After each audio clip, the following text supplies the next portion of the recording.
get 2 picks. So. I mean, yeah, I mean, like that's what I kind of love is like when you're just like kind of trade talking to somebody and then all of a sudden they just like, bam, send you an offer and you're just like, accept. Like you just right away, you're just like, I got to do this. I'm trying to trade away Darren Waller in that league right now. Really trying to get rid of Darren Waller. Bad. I'll give you a second for him. I'll give you 2-3. It's not enough for a top 5. If he plays, he's top 5. Oh, don't even do that. Don't even do that. You're trying to undersell him. As soon as you try and undersell an asset I'm giving to you, I'm like, nope, I don't want you to have him now because he's so bad. You don't need him on your team. You won't even. I mean, I've been trying to get Kittle off of you for a year. You won't even discuss him. So I won't trade. Keep breaking my heart on that. So I here's my thing. I will not trade in a league until the league is transitioned to the new year. So like now that league is in like limbo until my fantasy league transitions to 2022. I don't even look at my rosters. I don't even care about none of that. I just leave it. But anyways, that's our intro. Welcome on into Second and Short, the Cheap Seats Fantasy and Dynasty podcast. This is season 3 and this is episode 4. We're doing back to back divisional breakdowns of each division in the NFL, where we go over each team and we give you guys a player you should buy from that team, player from that team that you should just hold on to, and a player you should trade away. As always, I am your host, Tyler Lauder, joined with our Eastern Dynasty fantasy expert, Jason. Jason, how are you doing today? You've been making a lot of trades in a league we're in together. Yeah, I got it. Since dispersal draft, I've had to make some moves to make this team a contender. Not so much, leaving a team barren because who plays in free leagues anymore, and then just bounce. Oh my God! But I'm trying to make this team a contender, and I think I'm building a pretty solid squad. But yet, the one person that has not sent me an offer is you. You're the only one in that league has not even sent an offer. I just sent a filler offer, just to get the communication. He shot it down with not even a message to me saying, telling me to kiss your ass, nothing. Just boom, cold shutdown. Well, what's up with that? I don't know, man. I'm just I'm just easing my way. I'm letting all of you guys trade right now, and then I'm just kind of sitting still, and things will happen. Everybody knows what my trade block is, and they'll hit me when they hit me. But let's jump on in. AFC East time. This is a very long intro, so we'll just go right into the Buffalo Bills, and we're going to talk about who we should buy from that team. And I'm going to start us off. So we're going to talk about. There's a lot of good options here. Obviously, we want to talk about guys when we do this. Like, yeah, you should go out and buy Stephon Diggs or whatever. Like, some things need to be reasonable because you don't want to go out and be like, oh, yeah, I just traded away 3 first-round picks for Stephon Diggs because that's what the guy wanted. Sometimes you got to wiggle your way around and find things that won't cost you as much. That's where this guy, Gabriel Davis, finishes wide receiver 60 on the year. We all know him from that huge game he had in the playoffs. He's been a guy that is just, he's just that. He's just a guy. But he's going to be turning 23 this year. And on a team that featured Stephon Diggs, Dawson Knox, Cole Beasley, and Emmanuel Sanders, he still came out with 549 yards and 6 touchdowns on 35 catches. His age is so intriguing. He has good size at 6'2", 210 pounds. He's got nice speed as well.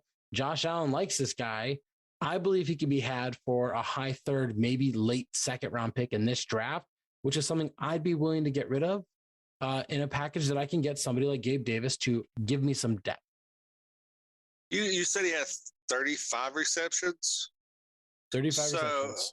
And 6 touchdowns? And 6 touchdowns. So that's what, a touchdown every 6 receptions? Yeah, something like that and everything. Yeah, I mean, that's a touchdown every 6 receptions. This is the epitome of what you look for in a buy candidate that's got a good consistency. I mean, that catch to touchdown ratio is outstanding, especially on a talent-ridden team such as the Bills. So, yeah, I really like this buy, and he showed flashes of his potential. Beasley is kind of, going to be one of those expendable people that I see that is on that offense, which would expand his role. I love this buy-in that you've laid out there. In his 2 seasons, he is very consistent. So as the 3rd/4th option, he's had 35 receptions both the last 2 years. He's had 62 and 63 targets back to back, 599, 549 in yards. So pretty averaging 573, 574, whatever, as the 4th option. And he's had 7 and 6 touchdowns. It's consistency right now. So you'd have to assume Manuel Sanders slides away, Cole Beasley slides away in a year or 2. This guy is going to be a guy that is going to be looked at as the number 2 with Josh Allen. He's going to grow with him. And I think that's just what you need to look at to buy. Problem we have here, and this is my buy it's been my buy since the season was over. The problem is he had that big game and we see this potential. So you need to strike at the right time, which probably is during the rookie draft. Maybe this is one of those things where you're like, I don't even know. You're just like sitting here and you're like at 1-8 and you're like, yeah, I'll move down to 112. Just throw in Gabe Davis. You know what I mean? Like, give me Gabe Davis and you can move up 4 spots in the rookie draft. Something like that is where maybe you can kind of strike gold. But yeah, so I really like that. And speaking of guys in to grow with, let's talk about your keep. My keep is probably one of the most obvious in this division. That's Josh Allen. I mean, finished as a QB1 this year, cornerstone of offense, super flex. You know, is single quarterback or super flex. He's going to be a cornerstone of a team. He's going to put up the numbers. He's only going to get better. He's only going to mature more, grow with the receivers around him. So I think this is probably the easiest one out of this division to choose, and that's to choose as a keep. How I look at this is if you wanted to sell Josh Allen and trade him away because you want to strike gold on a deal, I'm not against that. But I like to believe that if you can lock down a position for the next, and dynasty leagues are more fun when you're playing longer. That's the truth. Like the longer, like a league gets 5-6 years older, we like it 4 years older. It's better than a new league. You have Josh Allen for 5, 6, 10 years. That's going to be good and lock down a position that you never have to touch in your rookie drafts ever. You can just pick up, guys that are in range 26 to 32 every year as your number 2 quarterback, and you'll be fine. But you never have to worry about quarterback position if you have him in a single quarterback. In a super flex, you don't really, you don't have to worry about anything as well. But if you can kind of draft in like later on, and if you have a winning team, 112, you can draft a quarterback and be like, yeah, sure, I'll take quarterback. I don't really care. But having a guy like this, who's the top tier of quarterback play in fantasy football, dynasty football, at such a young age, you should just kind of ride into the sunset until your league implodes. Hopefully never. Yeah. And like you said, he's one of those upper tier that you could just, once you grab, unless something absolutely mind-blowing comes along and somebody's willing to overpay drastically, he needs to sit on your team. You need to retire in the league together. And with that, you can, with a solid quarterback, especially in a 1 quarterback league, you can concentrate more on other key positions because you have that position on lock. Mahomes is in that realm too.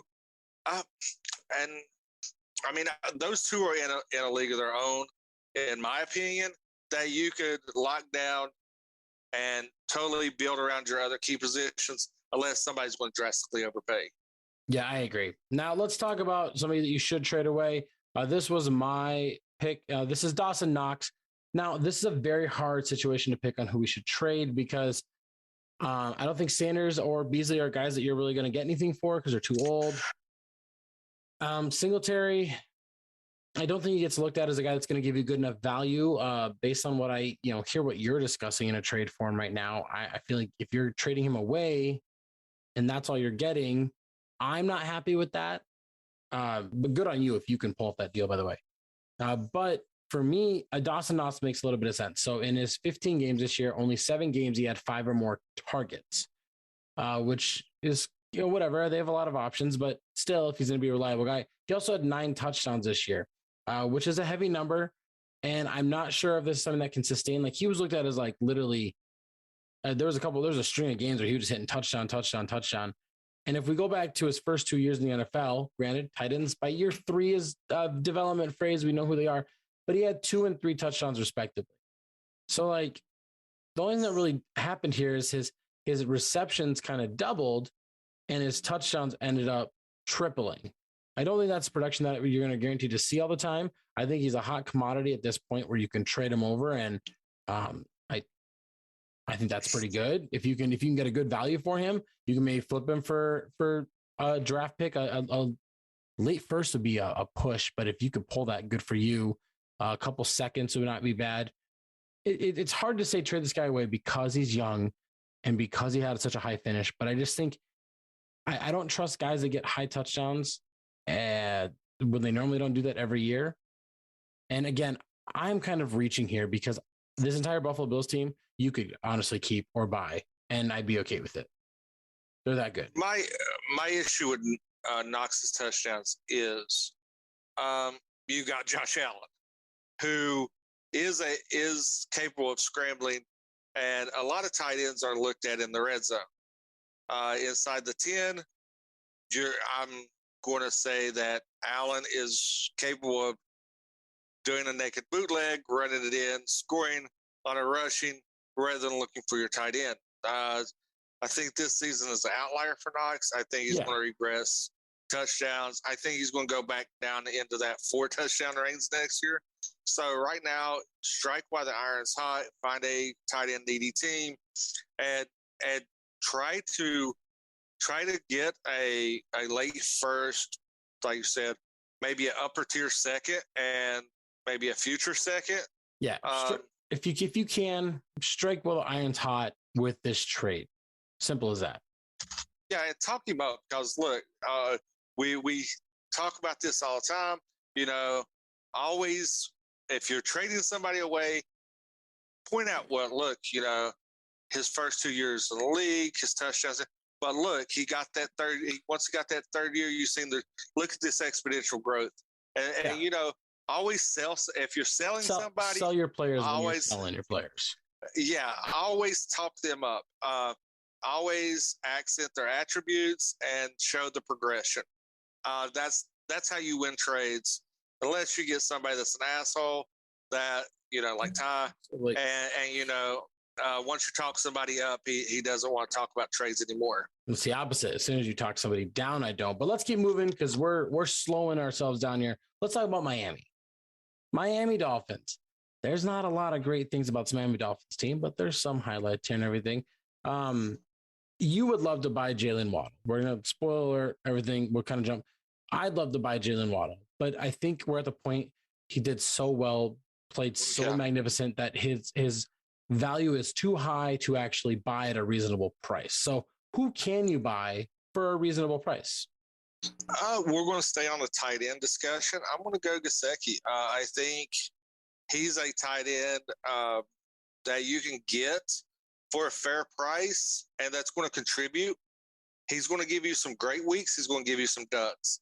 But I think he's still growing. I think he's getting comfortable with Tua. Will Tua be the quarterback? I don't know. But I think it's the tight end you can get for a fairly reasonable price that can be a contributor to your team and be a solid option to start every week. I think so as well. He had 70 plus receptions this year, over 700 yards. He doesn't get the touchdowns. It's not really his thing. But he is consistently, performing pretty well. Let me kind of, you know what I want to look at? I want to look at something when we talk about, they're not on here. That frustrates me. I was trying to find something so I can actually see how we could calculate this. I don't even know who has them in these leagues. Oh, man. I want to see the value difference between Dawson Knox and Mike Gesicki to kind of see how they would be valued, Yeah, I don't even know where I'd find them. I was trying to find where I can actually get a value on this, but I would like to see what other websites would actually value these guys at, because then it would give us kind of a clear cut image of value and rankings. Because maybe you could trade Dawson Knox for Mike Gesicki plus. I don't know. That seems ambitious, but you know what I mean? You know what I'm trying to say right now? Yeah. I mean, I'm looking at Fantasy Pros right now. You've got Knox's tight end 9. Gesicki is tight end 12. So they're both fringe, right there on the tight end 1 cusp. I think you could definitely do. I definitely think you could get Gesicki in a second for Knox. I think that's reasonable. Yeah, I think somebody might be willing to do that, especially if like they're a Buffalo Bills fan, or if like you can kind of sell them on like, hey man, this is what the like Dawson Knox is paired up with. Oh, interesting. Sorry, this other place has the other way. But I mean, you could probably sell somebody on that. I think Dawson Knox, Mike Gesicki and Dawson Knox are in the same range. That could be a trade that I would try and make. Hey, you get the younger guy. Simple as that. Give me this guy in a pick, and you get the younger guy to build with Josh Allen. A guy you should keep. Spoiler, we already said it earlier. It's Jalen Waddle. There's not much to talk about on Jalen Waddle, except for the fact that he's fantastic. He's really good. He probably was the best receiver coming out of college. Sorry, if you said he was the best receiver coming out of college, I still wouldn't fight you on that. Some people were still going to argue like Jamar Chase, and I'm not against that argument either. Like, it's not an argument I'm going to put my hat in at all. But I mean, 104 receptions. He's good for 8th in the NFL. He had 1,000 yards, 6 touchdowns. We don't see rookie receivers break 1,000 that often. We did a long time ago, like the 2014 class had a lot of guys, but otherwise it's very rare. And he did so with Tua at quarterback, which is even more impressive. And I think that he's the type of guy that if you drafted him, good on you, because you probably got him at like 1.8, 1.9 later. And don't try and trade for him because he's going to cost you an arm and a leg. Don't trade him away unless you get an arm and a leg. He's one of those staple players that's going to grow in offense. And Miami, with all the rumors swirling, he can only get better. I'm not the biggest Tua fan, but he performed well with Tua. So if you get an upgraded quarterback, he's just going to improve. He's just going to be that much better. So I think he's the clear-cut wide receiver 1 of Miami. He's going to grow. He's got infinite room of development. So, yeah, I love this keep, and I fully agree with you. And his receiving room isn't very, like, threatening to overtake and everything, so I'm not really worried about that. And his quarterback play can only get better, really. Speaking of which, who are you trading away? What are we getting out of? Just somebody I just talked about. The quarterback, it's going to be a running thing for me. Quarterbacks, I'm getting rid of Tua because, one, his future is uncertain. I don't like him. He's one player that I kind of avoid. Some people are high on him, not me. I think in a super flex league, you could actually trade him and get good value out of him. So yeah, I mean, I just don't think that he transitions well to be a quarterback that you can rely on. And I think in a single quarterback league, he's probably not really tradable. I don't know who'd want to buy him. But in a super flex league, I get rid of him right away. Try and get somebody that's got even less value on them, but has higher upside, like a Zach Wilson, or just get a first round pick and draft a rookie quarterback. I'm out on Tua. Here's the thing. He played 13 games this year, got a turnover in 8 of those 13 games. And I'm just counting interceptions. He only averaged 14 points per game at the quarterback position, which means in Superflex, you're probably contemplating starting a skilled position over him based on just that average alone. It's not a guy I'd like to trust, and he's starting to break down. We're seeing that he's, this non-really athletic, not strong-armed guy is getting hyped up younger. And as he gets older, I just see it declining more and more. I've never been a Tua guy. I've always been out on Tua. I didn't like Tua coming out of college. I have him on one roster because he fell in a rookie draft.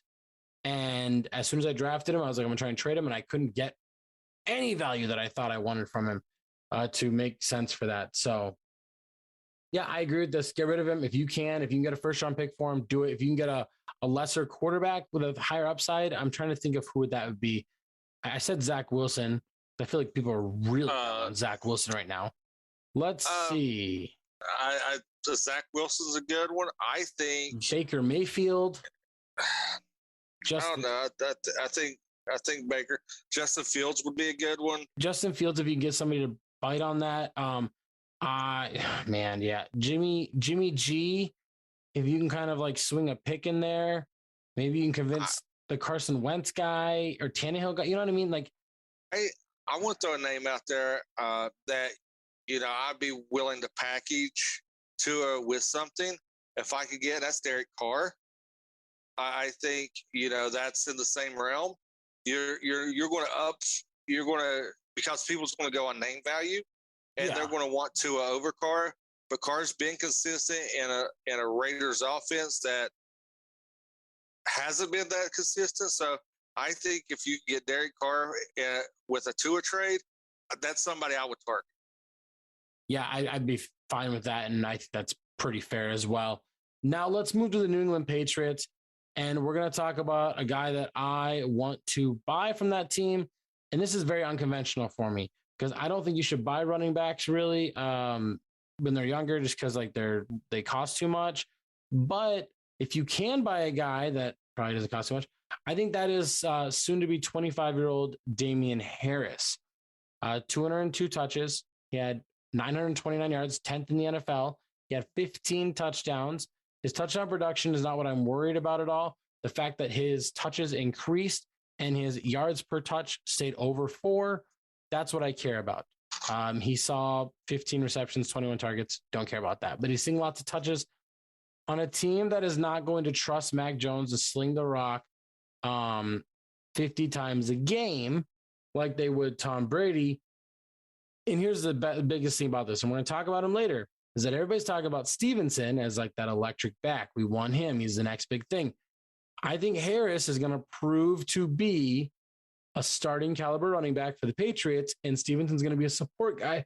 And with that being said, I don't care about touchdowns. I don't care how it's going to change. With those touchdowns, he finishes at RB2, running back 14. Without those touchdowns, he probably finishes at like running back 18 to 20, and I'm okay with that. Go buy this guy because everybody wants the other running back from the Patriots. Yeah, and you know, we kind of discussed this off air. I like Damian Harris. He's not a flashy guy. He's one of those blue collar players that's going to be under the radar and perform, and going to get you steady points weekly. He's got good hands out of the backfield.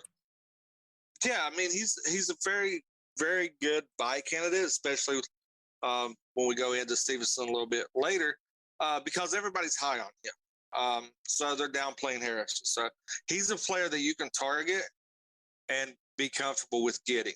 And I think he's the type of guy that you can do one of those trades where you get rid of like a older, not necessarily older, but kind of older running back.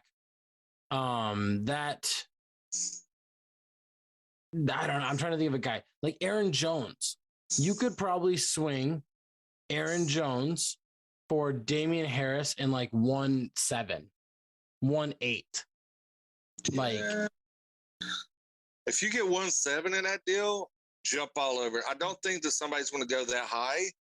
I think there'd be a little bit more of the 9-10 range.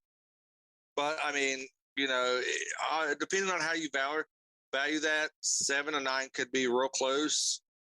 Even 110. Or it could be even 110. If somebody is willing to give you mid to late first round pick and Damian Harris for Aaron Jones, I would take that. Austin Eckler, I would do that deal.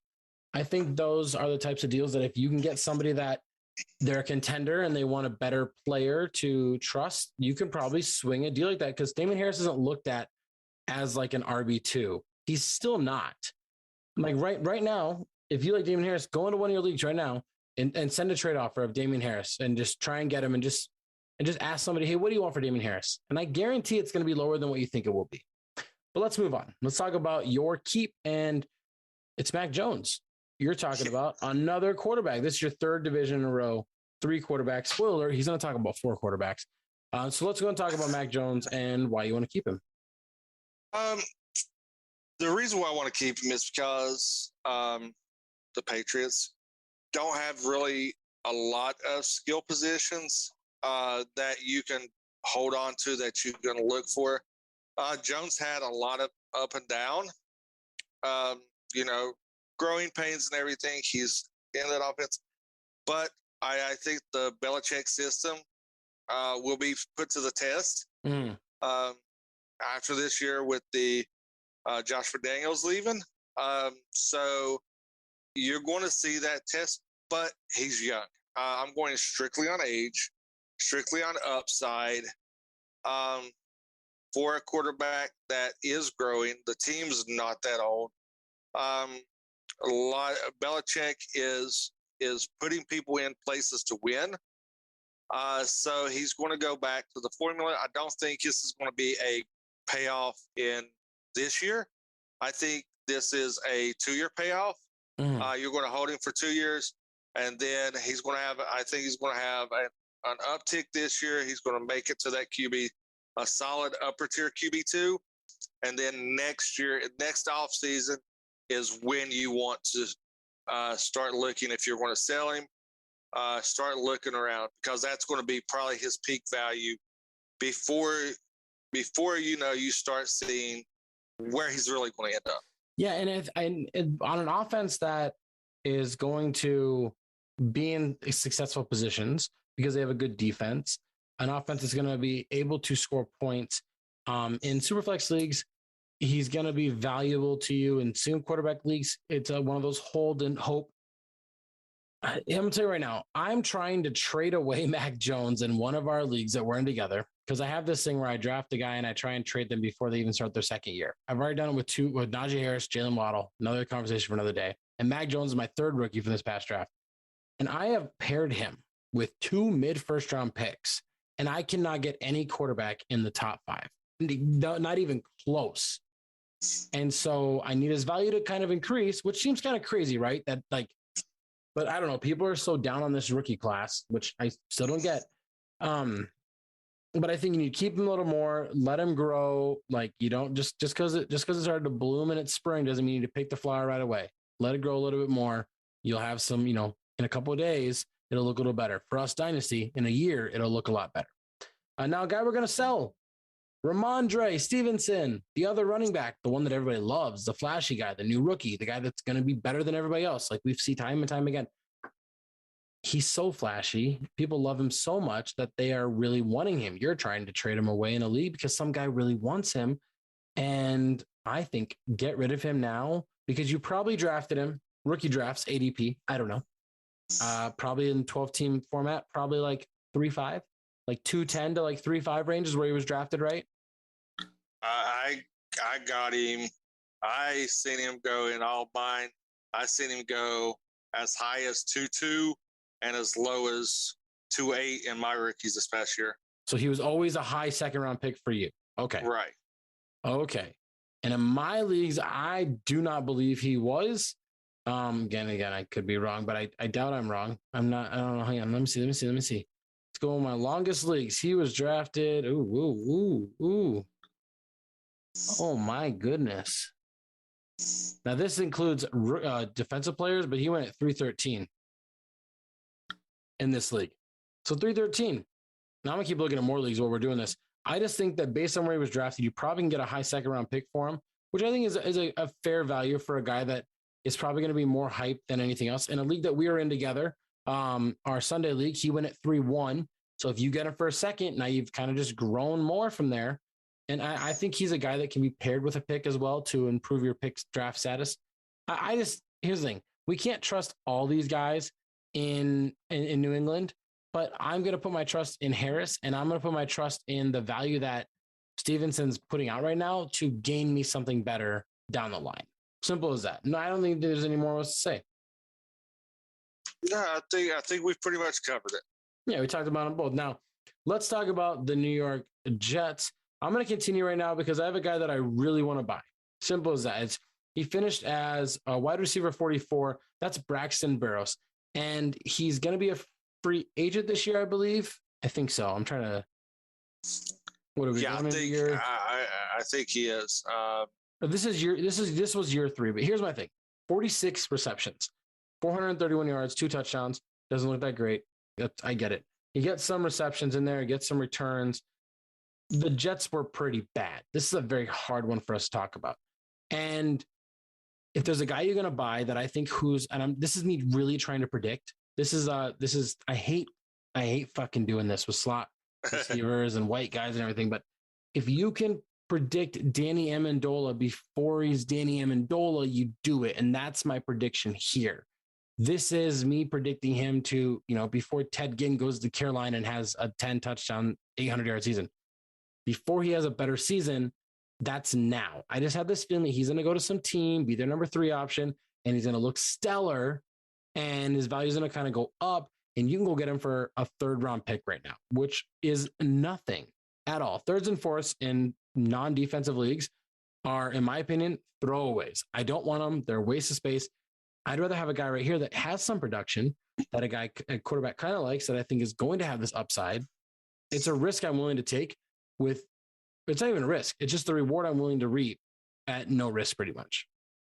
Yeah, he's a 2022 unrestricted free agent. So he does have a lot of upside. Future-wise, where he ends up can either increase or decrease that value. If he goes to, where he can flourish, or he could be, a wide receiver 3 in offense.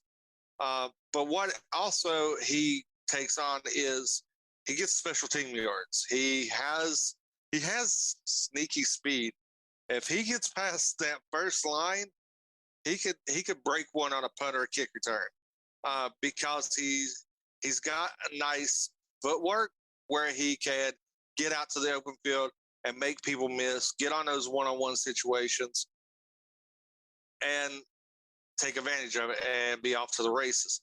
So I like this. I gave you this buy because you felt so strongly about it. So I like that. I mean, it's when you get to the mid-3rd round, I call them dart picks, because you're just throwing something at the board, hoping that it pays off. I think this is a good observation for a player like him to throw a 3rd and just see. Worst case scenario, you're out a 3rd round pick. Best case scenario, you've got a solid contributing flex player. Let's say he goes somewhere like Cleveland, who's probably also going to lose Landry. Let's say he goes somewhere like Houston, where he can slot him behind Brandon Cooks and Nico Collins. Let's say he goes to Tennessee to take over the number 3 job there. New Orleans takes over a job. New Orleans isn't going to have any money. They can kind of get a guy like this. Maybe he goes to, maybe he goes to Tampa Bay and becomes their 3rd. Doesn't matter who their quarterback is, because once they get him, they're going to use him. Bruce Arians is going to use the same offense type way. Maybe he goes to, I'm trying to think of another team, Atlanta, and becomes their number 1 or 2. Maybe Aaron Rodgers goes to Denver and is like, I don't want Sutton or Judy, and brings in Burrows, because he's the type of guy Rodgers bring in. The Raiders could use another guy. There's so many guys. Maybe Dallas. We were talking about Dallas earlier with them and Juju. What if Dallas loses Michael Gallup and they go, you know what? Let's just bring in Burrows. We don't have a lot of salary cap. Let's pay him $5-6 million a year, whatever. And he's their number 3 in Dallas in a high volume offense. The opportunities for his role to increase are so vast and just out there that I like this risk. But let's move on. We're talking about my guy too much. You get both keep and trade. Let's talk about your keep, though. There's a lot of good options here. I mean, you could have went with Elijah Moore, Michael Carter, and that's kind of where you land. I went with Carter because I feel that, running backs are a staple. And I think he showed flashes of his abilities this year in a offense that sputtered a lot with the injuries and stuff. So I like this. I like Carter. I like Carter coming out of college, honestly. I actually hated him going to New York because I think he was way too talented. But it's somebody that New York can build around. I think he's going to be able to be that bell cow running back. So he's a keep for me because worst case scenario, you're going to find a running back needy team, that's going to overpay. So hold on to him, reap the benefits, see what you can get for him. Worst case scenario. He missed 3 games, so he only played 14. But in those 14 games, I think he had 8 games with double-digit carries. And we have to remember, this is the Jets. So there's a lot of games that the Jets were losing where running is no longer an option. But he had 2 games with 8+ receptions. So he has this pass catching ability. Most games he only had like 1 or 2 catches. But I mean, he still ended the season 31st in rushing yards, 31st in touchdowns, 31st in attempts. He sounds like he finished like the New York Jets did in the NFL almost. But he had 36 receptions on 55 targets. So the value is there. There's not a lot of offense there. There's really nobody to take away from him. Like Ty Johnson, get out of here. Tevin Coleman, get out of here. Nothing. So ride this. The growth. He's going to be growing with my trade person here. So let's talk about that. Let's just switch gears right now because you spoiled it. Let's talk about it. Why are you trading away Zach Wilson? Because it's the Jets. You don't have a lot of weapons there. Yeah. So his ceiling is really limited. But you're going to always have somebody out there, especially in Superflex or somebody that's needing quarterback depth. He is a starting quarterback, so you're going to see somebody out there willing to pay simply because they need depth. If it's a super flex league, you're going to see people out there trying to gobble up starting quarterbacks just to slide into that. But I think the team he's on limits him. Now, we go into an off season where there's a lot of free agencies. You can bring in a big name wide receiver, a decent tight end. This bumps his value up. And if that happens, that is the time to strike, and that is the time to sell him. Once he gets a legitimate weapon in there, strike while that iron's hot. My thing is, I'm going to put this in a trade scenario for you that I think would make the most sense for everybody out there. For me, if you're a rebuilding team, you keep Zach Wilson. Now, if you're a team that's trying to contend, let's say you're a playoff team. Let's say you're drafting right now based on your finish. 9 through 12. I use 12 team standards because I feel like it's base. But let's say you're drafting in that range every year and you have a good team. Maybe the team that finished 10th place this year is 103. Maybe they have like Kirk Cousins on their team. Somebody like that. And you'd be like, hey, you're rebuilding. Let's do Zach Wilson for Kirk Cousins. And I'll do it straight across. Because for you as a contender, you want to win money. I don't give a fuck about building long. I get people I want to be long-term. I want to be good forever.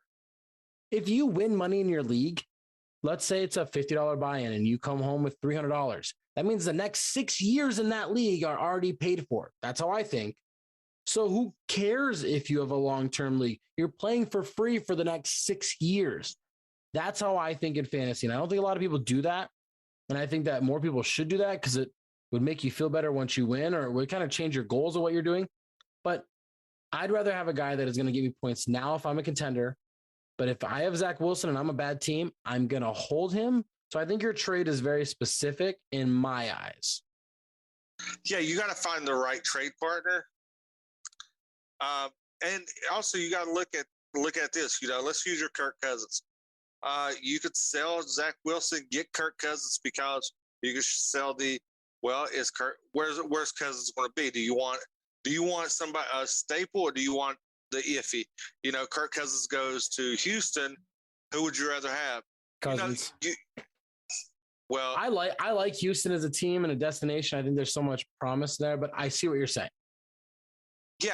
Well, I mean, you got to sell up because I'm using Houston because talent-wise, them and the Jets are real similar. So you could sell you're getting about the same quality around the quarterback, but you're getting the much younger quarterback. So you might be able to get Cousins at a pick, like a low second, simply on you're getting the younger player to help build, that you can watch grow. I'm going to take on the older statesman, and you're going to. I really feel that you would come out of this better. And that's what you got to look at. Like I said, it's really team specific and need specific, because if you hold on to him too long, his shelf life on your team is going to be just that. He's going to be on your shelf for a while, taking up a roster spot. Yeah, and I know some people, I know the Dynasty Nerds, I think like 2 of their 3 main podcasters are pretty big buyers of Zach Wilson.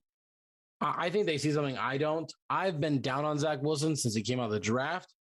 He was my quarterback 4 or 5 coming out of the draft. So that's just me. Jets, bad team. Unless they improve, I don't see him doing much. Get rid of him if you're a contender. If you're rebuilding, sure, hold on to him. But that's going to do it for us here. Now, grab my handy dandy paper. You can always catch more of us on TikTok, where tons of content gets dropped there and everything. YouTube, where you can watch these if you're listening right now on Apple, Google, Spotify, audio listen website.com, wherever you're listening. You can also check us out on YouTube to put face to mouth, and you can see more videos that are going to be coming up here in this offseason. We're going to be dropping some other cool little videos for you guys, breaking down each NFL team and their offseason goals and needs and what they should do. But also you can see us on TikTok with hot takes and other NFL and fantasy discussions as well. Instagram, Twitter, Facebook, usual. We are now partners with the W2M network, where you can see all of our content there as well as many other content creators talking about vast amounts of subjects, such as Jason, who talks about movies sometimes and other things. Where else can they hear your opinion? Yeah, you can find me on Damn You Hollywood over on W2M. That's where you're going to see me pretty much over the next month. Me and the patriarch, Mark Radledge, are going to be tackling a lot of movies for Black History Month. Nice. So it's going to be fun. We're doing a Spike Lee retrospective. Mm-hmm. We're doing a triple feature with Pootie Tang, Ladies Man and Soul Plane. That's going to be a real fun. That's a very terrible movie you're ending with, but yeah, and it's a fun experience. Me and Mark, we pick movies, we dissect them, we have fun with them. So yeah, definitely check me out there. And where else can they find you, Ty?